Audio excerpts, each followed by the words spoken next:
Welcome to Gajas kitchen. இன்றைக்கி நான் mini uttapam தான் செஞ்சுருக்கேங்க. வாங்க அது எப்படி செய்யலான்றதை பார்க்கலாம். ஊத்தப்பம் வந்து ப்ளைனாக கூட செய்யலாங்க. நான் வந்து கேரட், வெங்காயம், இட்லி பொடி, கொத்தமல்லி, கருவேப்பிலை, நெய் இதெல்லாம் வச்சு தாங்க இன்றைக்கி நான் செய்ய போகிறேன். வாங்க எப்படி செய்யலான்றதை பார்க்கலாம். நான் வந்து இன்றைக்கி நான்ஸ்டிக் ஊத்தப்ப தவா தாங்க எடுத்திருக்கேன். நீங்கள் வந்து நார்மல் தவாவில் கூட ஊற்றலாம். இப்போது நம்ம எடுத்து வச்சுருக்கிற பொருளெல்லாம் ஒன்று ஒன்றா வந்து இந்த ஊத்தப்பத்து மேலே அப்ளை பண்ணிக்கலாம். மீடியம் ஃப்ளேமில் ஒரு சைடு வேகட்டுங்க. அப்புறம் நம்ம வந்து திருப்பி போட்டுக்கலாம்.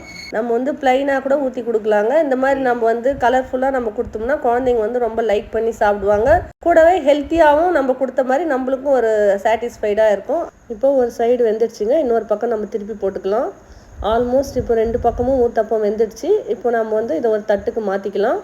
இந்த ஊத்தப்பத்துக்கு தொட்டுக்க நான் வந்து கலக்காய் சட்னி தாங்க பண்ணியிருக்கேன். ஆல்ரெடி கலக்காய் சட்னி வீடியோ நம்ம யூடியூப் சேனலில் அப்லோட் பண்ணியிருக்கேன். வேணும்னா செக் பண்ணி பார்த்துக்குங்க. கலக்காய் சட்னி தான் இல்லைங்க, இதுக்கு நீங்கள் வந்து புதினா சட்னி, தக்காளி சட்னி, வெங்காய சட்னி எந்த சட்னினாலும் வச்சுக்கலாம். நான் இன்றைக்கி வந்து கலக்காய் சட்னி தான் வச்சுருக்கேன். நீங்களும் ட்ரை பண்ணி பாருங்கள், ரொம்ப டேஸ்டியாக இருக்கும்.